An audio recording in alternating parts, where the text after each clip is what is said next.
Bom dia a todos, sejam bem-vindos, que bom que vocês vieram. Estou muito animada e quero já iniciar agradecendo a Andréia, essa preparação maravilhosa.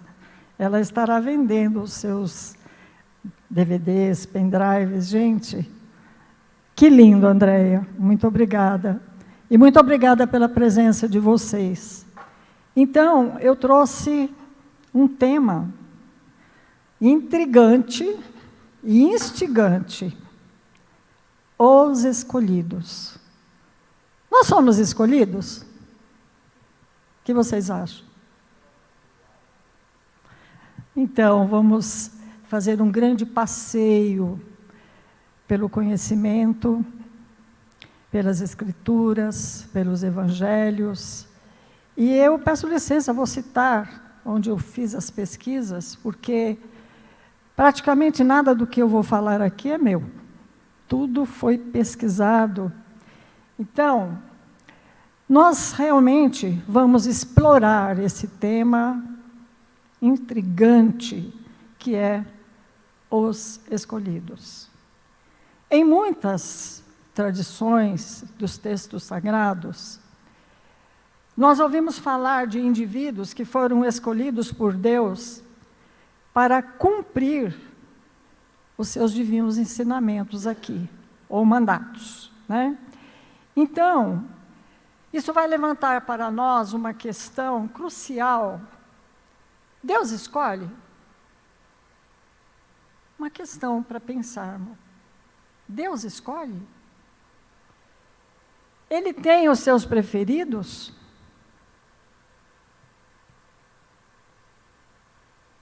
Nós nos sentimos preferidos de Deus em certas ocasiões? Eu acho que sim.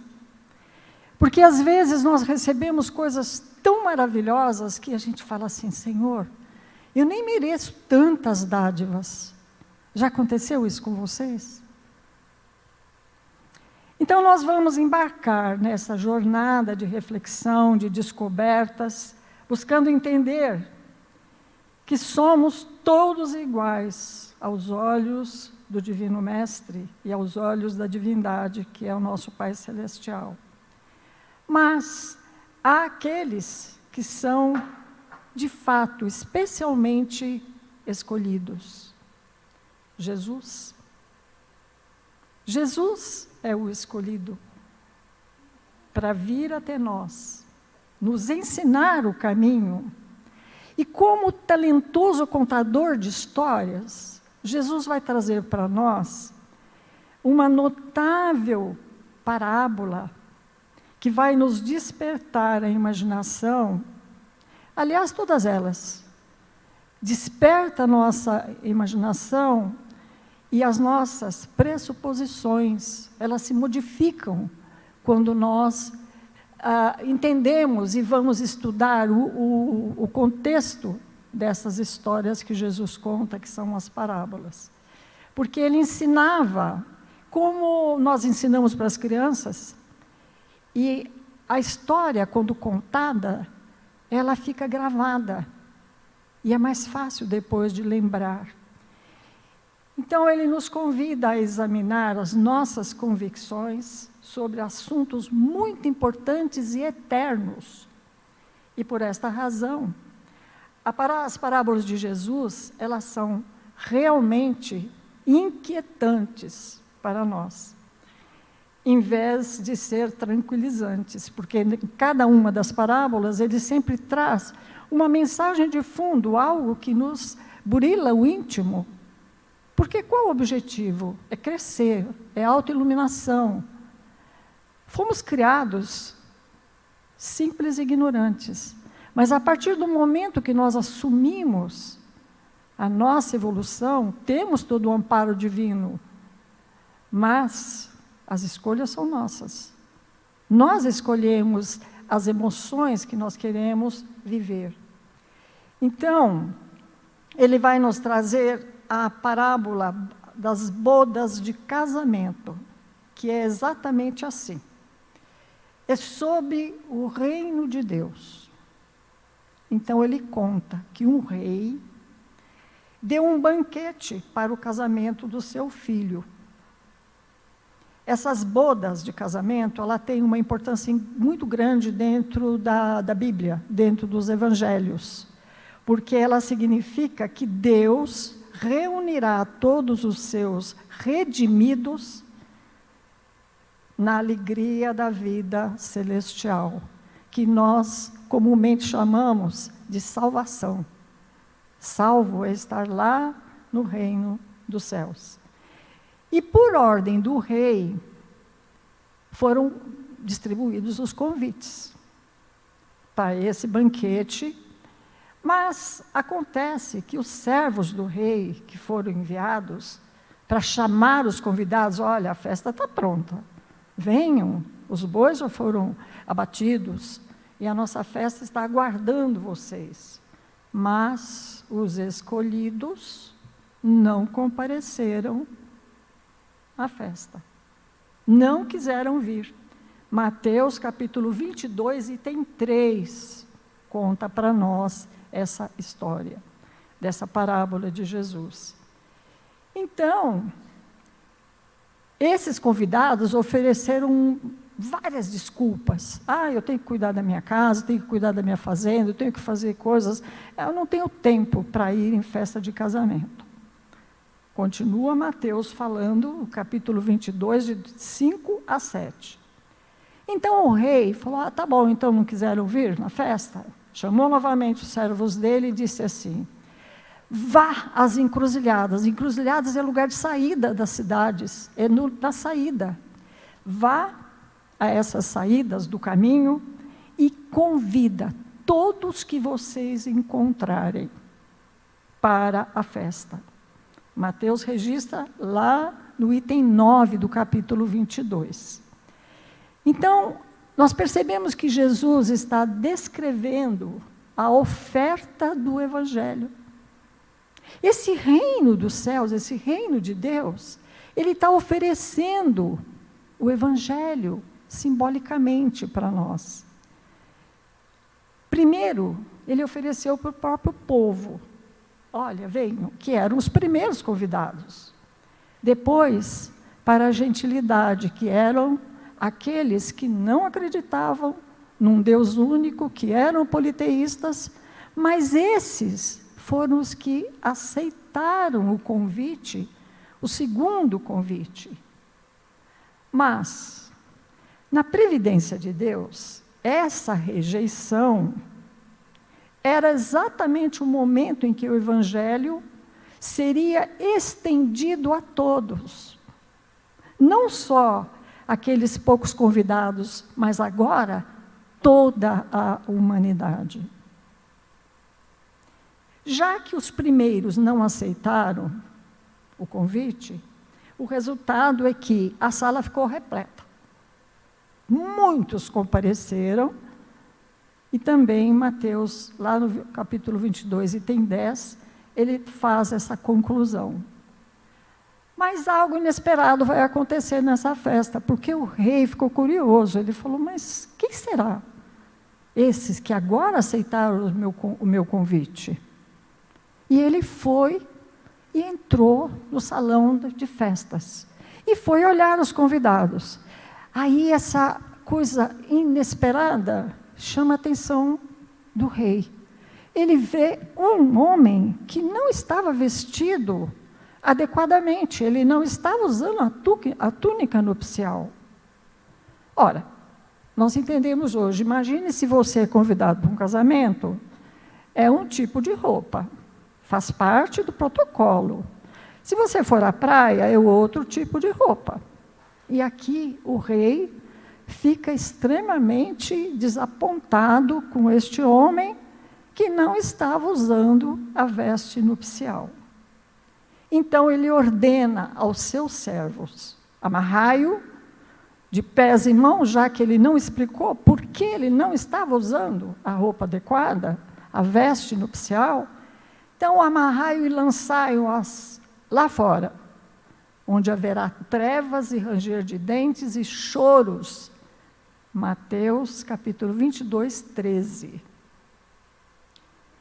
Se fôssemos examinar essa parábola daria um seminário, mas nós não vamos examiná-la. Nós vamos chegar no final, como Jesus conclui tudo isso. Jesus termina a história e ele diz assim: porque muitos foram chamados, mas poucos foram escolhidos. É uma frase linda de Jesus, registrada também por Mateus, capítulo 22, item 14. Então, aqui, o que seria essa veste nupcial, que o rei deu tanta importância, ou túnica nupcial, como nós vemos em vários evangelhos? Mais para frente nós iremos dar as respostas sobre essa questão. O que Jesus também quis dizer? Muitos são chamados, mas poucos escolhidos. São questões que nos instigam, mas o que significa tudo isso? Aí eu fui me socorrer com Kardec, porque aonde eu vou encontrar essa resposta? Deus teria escolhido os mais privilegiados? Outra questão, que também fica aqui essa pergunta para ser respondida. Aí eu me lembrei que Jesus, em certo momento, ele vai dizer para alguém que faz uma pergunta a ele sobre a perfeição e como conquistar o reino dos céus. Jesus, lá em Mateus, no capítulo 5, 48, ele vai dizer assim: sede vós perfeito, como é perfeito o vosso Pai Celestial. Olha o modelo. O Pai Celestial é o modelo. E veja que interessante, Kardec, lá na Gênesis, capítulo 2, item 19. Quem quiser anotar, vai anotando para depois complementar essa pesquisa que é fantástica. É muito longa, eu vou apenas pensar alguns detalhes. Então, o que o Kardec escreve ali? Os atributos de Deus. Entre outras coisas, ele vai estudar esses atributos divinos. E o atributo da divindade, no Livro dos Espíritos, Kardec vai fazer a seguinte pergunta: pode o homem compreender a natureza íntima de Deus? Não, responde a espiritualidade. Falta-lhe para isso um sentido. Questão 10, Livro dos Espíritos. Questão 11. Será dado um dia ao homem compreender o mistério da divindade quando não mais ele tiver espírito obscurecido, olha a palavra, obscurecido, pela matéria e pela sua perfeição, quer dizer, aquilo que ele conquistar através da perfeição, e se ele se houver aproximado de Deus, ele virá a compreendê-lo. Aqui nós já começamos a entender essa veste nupcial, que faz parte dessa construção do conhecimento e da sabedoria que nós teremos um dia, que ainda não temos, mas teremos. Então, o que Kardec coloca? Deus é eterno, é imutável, ele é imaterial, ele é único, ele é onipotente, ele é soberanamente justo e bom. Para cada uma dessas colocações, existe uma explicação belíssima, mas não conseguimos colocar aqui por causa do tempo. Então, esses atributos de Deus é uma referência realmente, porque ela se transforma num edifício universal. Esse edifício universal é o nosso modelo. É o modelo que vai ser o parâmetro, segundo Kardec, e nos apresentar, através desse farol que o Kardec traz, cujos raios vão se estender no universo inteiro. Porque é uma luz capaz de guiar o homem nas pesquisas da verdade. Esta é uma questão filosófica muito difícil. O que é a verdade? Ele está respondendo aqui para nós. A verdade são os atributos divinos, lá está a verdade. Então, orientando-se por esta luz, o homem nunca se transviará. Se, portanto, o homem, em tantas vezes, ele errou, foi unicamente por ele não ter seguido o roteiro que lhe é indicado pela própria espiritualidade. E esse critério infalível, ele é de todas as doutrinas, tanto filosóficas como religiosas. É um critério para estar de acordo com a verdade. Então, o homem ele dispõe de uma medida rigorosamente exata nos atributos de Deus. Porque se nós temos esse modelo, ali está a verdade, ali está o parâmetro, ali está onde nós devemos nos espelhar para seguir nas nossas conquistas. E aí o homem poderá afirmar a si mesmo que toda teoria, todo princípio, todo dogma, toda crença, toda prática que estiver em contradição com um só desses atributos, simplesmente, ou então diminuí-lo, não pode estar com a verdade. Não pode ser considerado como autêntico. Então, em filosofia, em psicologia, em moral e em religião, será os atributos de Deus a nossa coluna universal de fazermos as comparações. Só há de verdade aquilo que não se afasta nem um tio das qualidades essenciais da divindade. Isto é verdade. Então, a religião perfeita será aquela que os artigos de fé, os dogmas, possam suportar a prova dessa verificação sem nada sofrer, escreve Kardec. E nesse momento brilhante de Kardec, ele vai trazer, eu confesso que é difícil escolher momento brilhante de Kardec, porque ele tem tantos, mas ele nos traz uma ferramenta das mais úteis para nós fazermos a análise da fonte do conhecimento. Porque a fonte do conhecimento, ela vem por muitas mentes, por muitos mensageiros escolhidos, através da filosofia, da psicologia, das ciências. Todos esses grandes pensadores, ao longo das eras, trazem para nós esses conhecimentos. Mas o Kardec coloca aqui como saber se eles são verdades, né? Então, fonte do conhecimento, tanto na religião, na ciência, na psicologia, seja aonde for, os atributos de Deus, em qualquer ciência, em qualquer coisa, tem que estar de acordo com esses atributos divinos. Não pode estar com a verdade, ou ainda está incompleto, aquele ensinamento, aquela doutrina que está sendo lançada, ou ainda nós não entendemos muito bem, e por isso também não está completa e não está com a verdade, ou ainda precisa ser desenvolvida, é preciso desenvolver, a fim de que se harmonize totalmente com os atributos de Deus.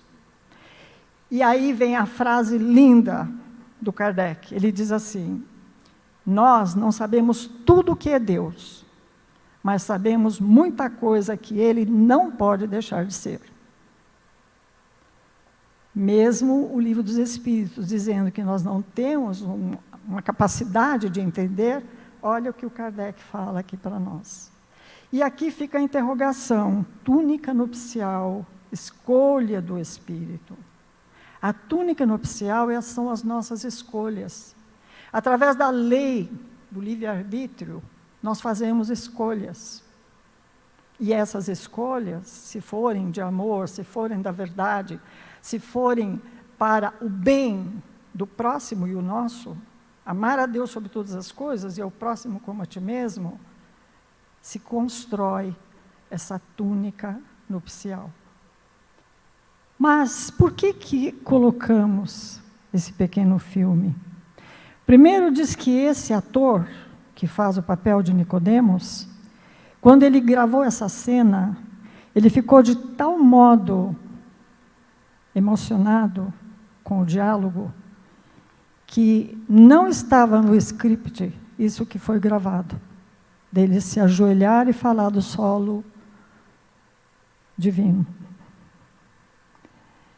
É uma série que traz para nós todos os fundamentos do Evangelho, não mudando nada, mas olhando por trás. Não exatamente como nós lemos nos Evangelhos, mas o que provavelmente poderia ter acontecido nos bastidores. E nesse diálogo de Jesus com Nicodemos, o Nicodemos vai falar para ele: mestre, nós sabemos que ninguém pode fazer o que o Senhor faz se não vier de Deus.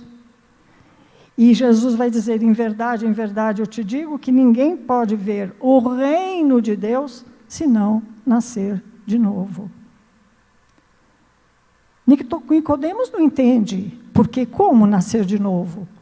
O conhecimento daquela época era apenas ressurreição, que eles acreditavam que era nascer no mesmo corpo, num outro momento. Então Jesus fala: em verdade eu te digo, se o homem não nascer da água e do Espírito, não pode entrar no reino de Deus. Então essa ideia universal da reencarnação, esse diálogo de Jesus com Nicodemos, de quem não nascer de novo não entrará no reino dos céus, está registrado em João, capítulo 3, de 1 a 21. Conta todo esse diálogo ipsis literis. Então, a palavra de Jesus lá em João é uma referência à reencarnação. No entanto, esta interpretação, às vezes, é incorreta, por vários motivos. Veja que interessante a pesquisa. Nascer de novo significa nascer do alto, ou nascer de cima, segundo os gregos. Isso era nascer de novo. Mas aqui ele se refere a um nascimento espiritual, não físico. Jesus fala desse nascimento espiritual, que é concedido por Deus. João, no capítulo 3, de 5 e 6. Então, esse nascimento físico, com o nascimento físico, para nós entendermos e para explicar, existe um contraste entre o nascimento natural e o nascimento espiritual. E ele usou a analogia do vento, porque Jesus diz que o vento sopra onde ele quer. Você sabe que ele está aí, mas você não o vê. E isso ele se refere ao Espírito, que é essa essência do nascer espiritual. E tudo isso era para ilustrar a ação misteriosa e soberana do Espírito na regeneração do pecador. João 3, versículo 8. Então, aquela túnica nupcial lá atrás tem tudo a ver com esse diálogo aqui de Jesus. Liga-se à reencarnação, que não era entendida. Olha como Paulo escreve, lá em Hebreus, no capítulo 9, 27, Paulo escreve assim: e como os homens está ordenado a morrerem uma vez, vindo depois disso o juízo. É claro que Paulo vai explicar lá nos Hebreus, para os judeus, o que significa isso, porque ele está defendendo a doutrina de Jesus. No item 28, o Paulo vai dizer assim: assim também Cristo, oferecendo-se uma vez para tirar o pecado de muitos, aparecerá segundo, sem pecado, aqueles que esperam pela salvação. Essa salvação é já quando não mais erramos, quando não mais precisamos nascer em planetas de dor e sofrimento. Então, Deus convida Alguns rejeitam o convite. São os escolhidos de Deus. Deus os escolhe, nos escolhe. Ou seja, aquele que recebe a palavra e persevera na fé, este entra no reino de Deus. Não só vê. Porque o nascimento normal, as reencarnações, várias reencarnações, nos habilita a ver o reino de Deus. A nossa fé em Jesus nos habilita a ver esse reino, a visualizar. Mas entrar no reino de Deus é desfrutar da comunhão com Ele, é ter construído a túnica nupcial. Então, esse diálogo de Jesus com Nicodemos, ele está ensinando a necessidade do nascimento espiritual que habilita o pecador, nesse primeiro momento, a ver o reino de Deus pela fé em Jesus. Mas, Paulo também vai escrever, nascer da água se refere ao batismo. Aí você vê o reino de Deus. Mas nascer do Espírito refere-se também à regeneração que você vai promover ao longo das muitas existências e muitas reencarnações. Mas ainda assim, você vê o reino de Deus e não entra. Isso nós vamos encontrar em João, no capítulo 1, em Coríntios, capítulo 5, em Tito e Timóteo, no capítulo 3, 5, nós encontramos todas essas colocações. Então, nascer agora da água e do Espírito, portanto, significa que você vai experimentar uma transformação radical de dentro para fora e vai te habilitar, agora sim, com a sua túnica construída, a entrar no reino de Deus. João capítulo 3, versículo 3. Estão entendendo? Como é maravilhosa a pedagogia celeste, como ele nos dá todo o caminho. Nós é que muitas vezes não sabemos como percorrer esse caminho, até como pedir ajuda, como solicitar, Pai, ajude-me. Não estou sabendo fazer a escolha correta, mas nesse momento eu me entrego a Ti, Pai, para que eu possa, de fato, construir essa túnica que faz parte de mim. Então, entrar no reino de Deus pela reencarnação é a transformação da natureza humana pelas virtudes, eliminando os vícios. Isto é, com a ajuda de Deus sempre. Mas nós temos que fazer a nossa parte.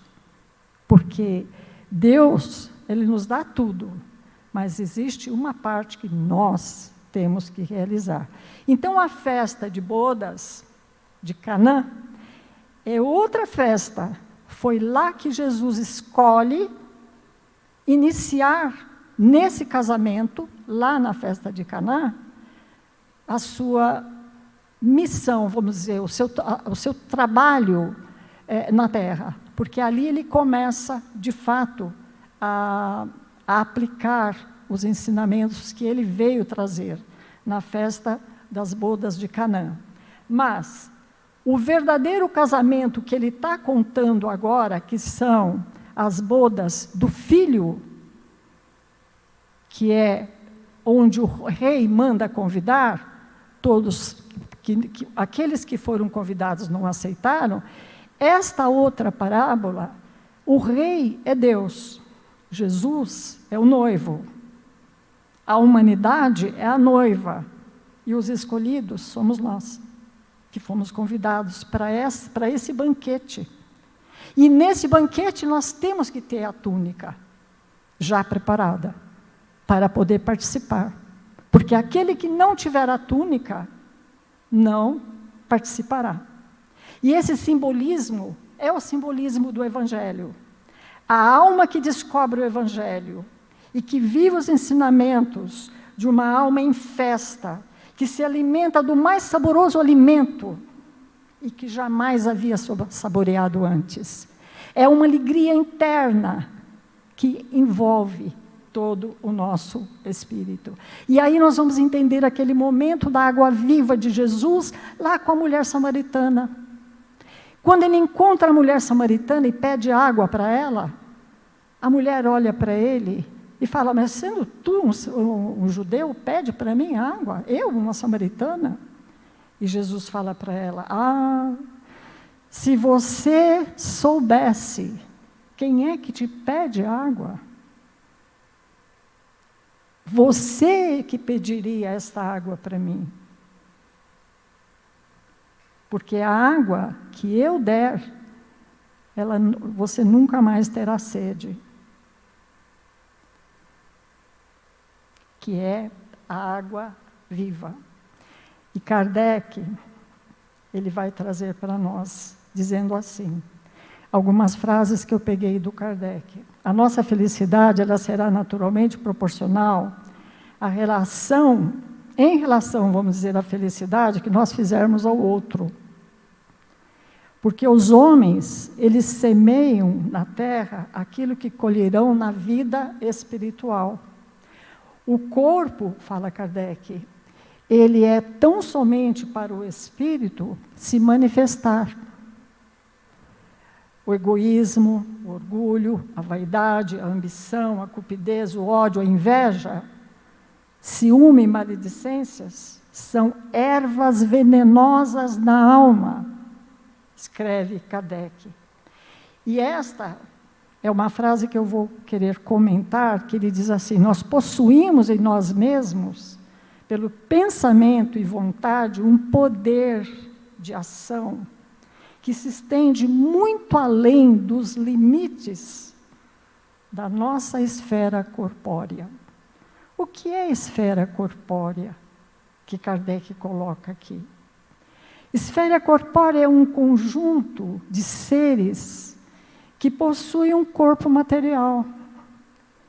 Todas as nossas células, criando o nosso corpo físico, biológico, formam uma esfera corpórea na materialidade. Sejam eles, essa esfera corpórea, ela pode ser visível ou invisível, que quer dizer que também ela está no nosso perispírito. E ela pode ser densa e pode ser sutil. Pode ser orgânica e pode ser inorgânica. Então, quando ela é visível,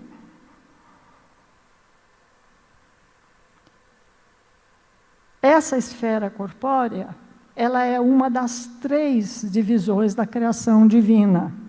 Porque nós somos constituídos de esfera espiritual e esfera cósmica. Estamos nesse planeta, estamos aqui agora, mas nós possuímos a esfera cósmica. Por isso que Paulo fala, não sou eu mais que vivo, é o Cristo que vive em mim.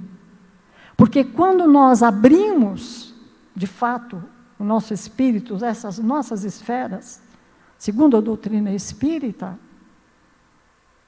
essas 2 esferas, a espiritual e a cósmica,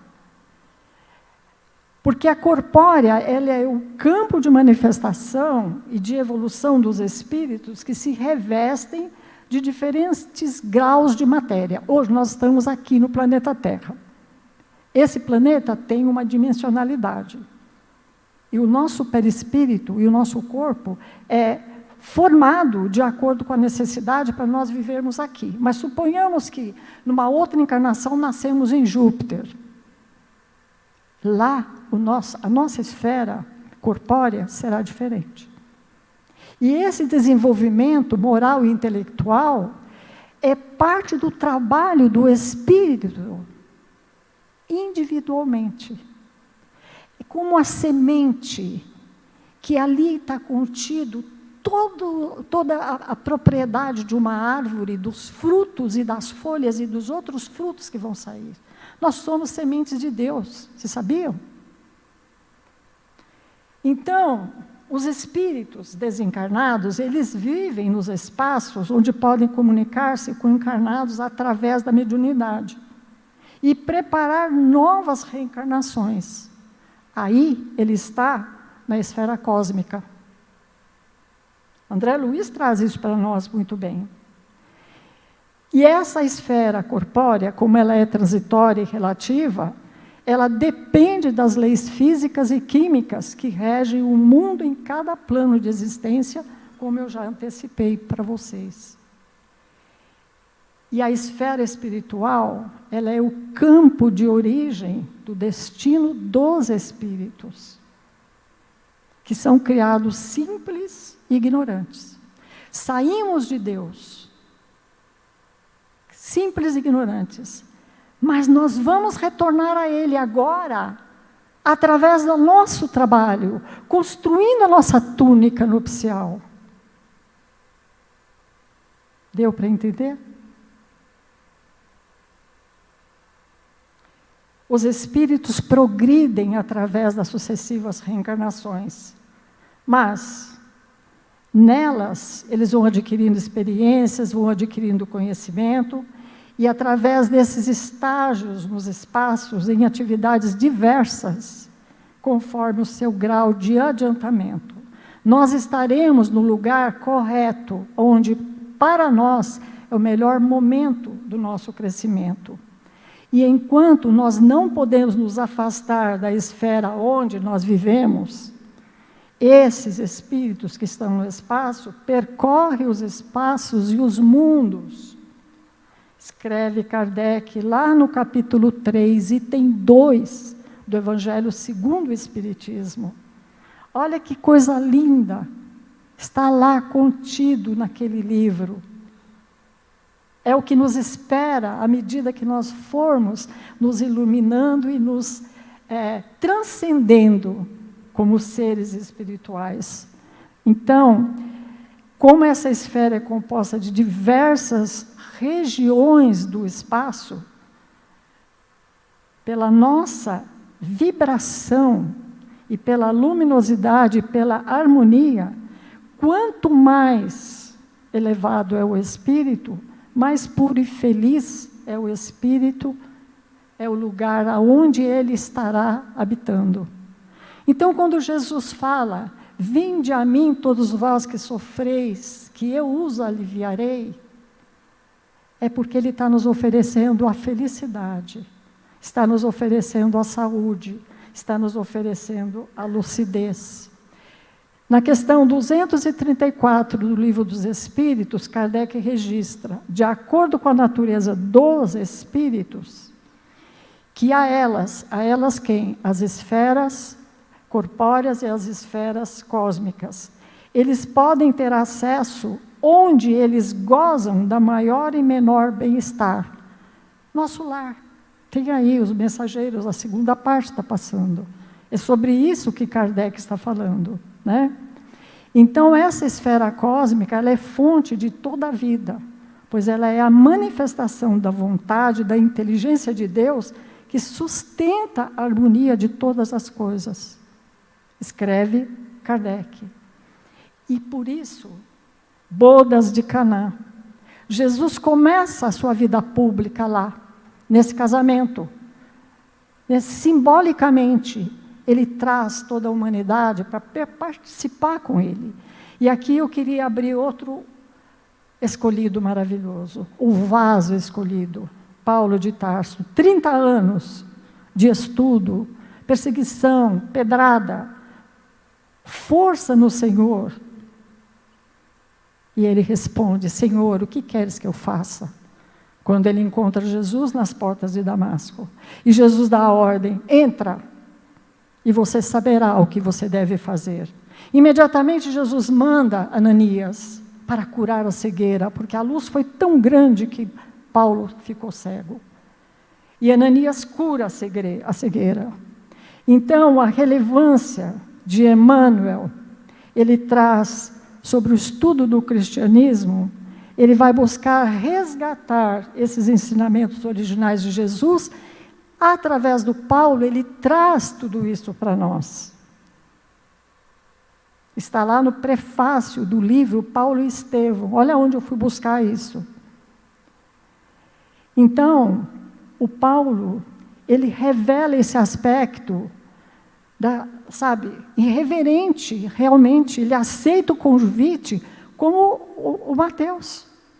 Foi no mesmo instante, ele se converteu. E Emmanuel chama-o de o grande convertido. Então, o escolhido para o estudo do cristianismo, aquele que vai apontar a necessidade de uma reforma íntima dos próprios discípulos.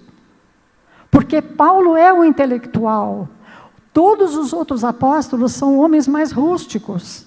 Mas Jesus precisava de alguém letrado, que abrangesse uma outra camada de maior conhecimento. E aí chega Paulo. E tudo dele é baseado na tolerância e na caridade.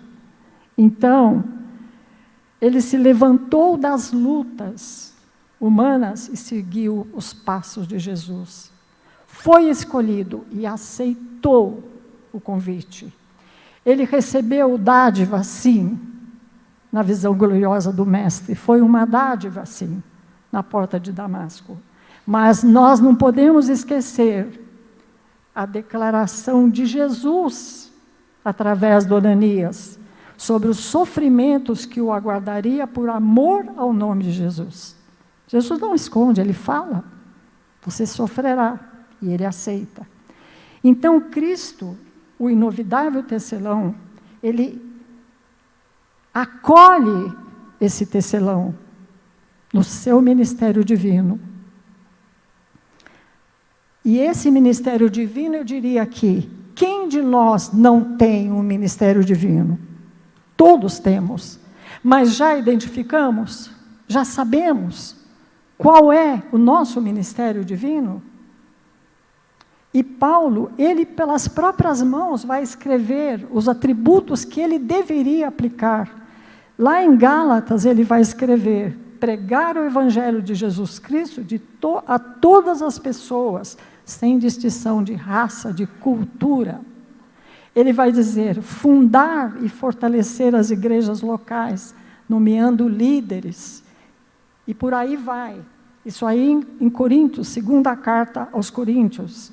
Defender a verdade do evangelho contra os falsos mestres. Em Gálatas, capítulo 1, de 6 a 9. Um texto belíssimo. Sofrer por amor a Jesus e ao seu evangelho, enfrentando perseguições. Ele fez tudo isso.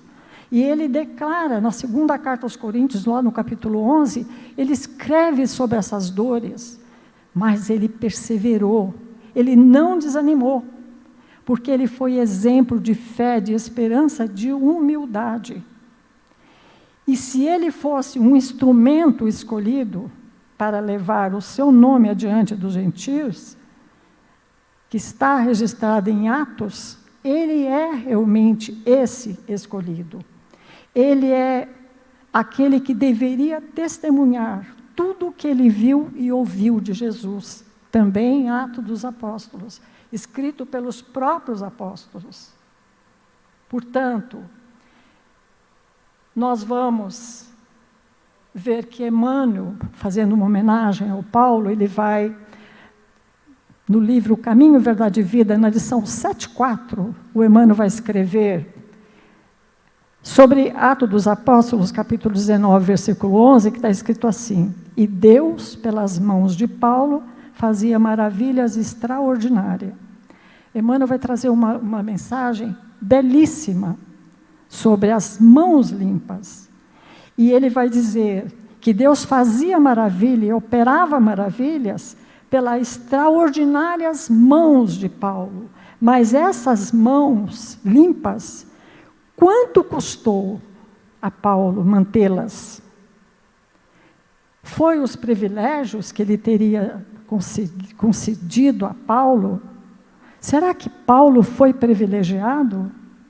Muitos espíritos mais convencionalistas, que propriamente religiosos, preferem ver São Paulo. Não, mas espera, São Paulo? Que São Paulo?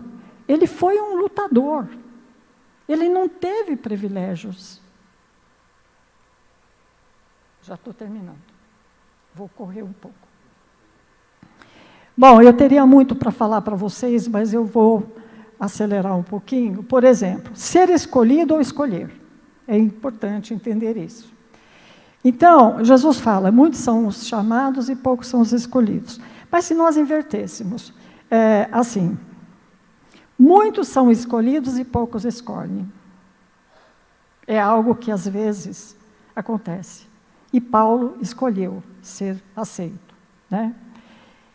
Então, eu quero falar sobre Mateus para vocês. O Evangelho de Mateus, ele mostra, porque nós vimos no filme o convite que Jesus faz para Mateus, ele mostra o Messias prometido, descendente de Abraão e de Davi. Ele é o escritor do primeiro evangelho, o Evangelho de Mateus. Ele veio cumprir a lei e os profetas. Ele fala sobre Jesus. Ele chama Jesus de Filho de Deus e Rei de Israel. Mateus também destaca que o ensino de Jesus sobre o reino de Deus é a justiça, a misericórdia e o amor. E depois da ressurreição de Jesus, Mateus recebeu essa missão para fazer discípulos em todas as nações, para batizar e ensinar. Ele obedeceu plenamente essa ordem de Jesus. Está relatado por ele mesmo no capítulo 28, de 18 a 20. E segundo a tradição cristã, ele pregou o evangelho na Judéia, na Etiópia, na Pérsia, e ele teria morrido como mártir, apedrejado, decapitado e queimado por defender a fé de Jesus. Olha, ser escolhido de Jesus não é fácil, viu? Então, Jesus, ele veio das alturas celestiais. Ele veio ensinar para nós o caminho de elevação àqueles que continuam atolados na sombra terrestre. Jesus, ele nos deu o exemplo de como viver segundo a vontade de Deus. Jesus nos mostrou que aqueles que estavam presos nas trevas, nos enganos, nas ignorâncias da luz, da verdade, ofereceu a graça. Graça é a força, é a coragem. E Mateus, ele incentiva os seus leitores a seguir os passos de Jesus. E ele vai concluir dizendo, ide ensinai, na palavra do Cristo quer dizer, exemplificai, para que os outros aprendam como é que se deve fazer. Poderia Jesus ter mandado alguém trazer a missão, mas não. Jesus veio pessoalmente, estar conosco, conviver conosco, viver, para ensinar exatamente como nós devemos caminhar para chegar ao Pai. Mateus fez isso. Mateus criou essa veste nupcial que nós lemos nas parábolas. Porque essa veste é formada pelos atos de justiça dos santos, ou seja, pelas obras do amor, da caridade, que se pratica em nome de Jesus.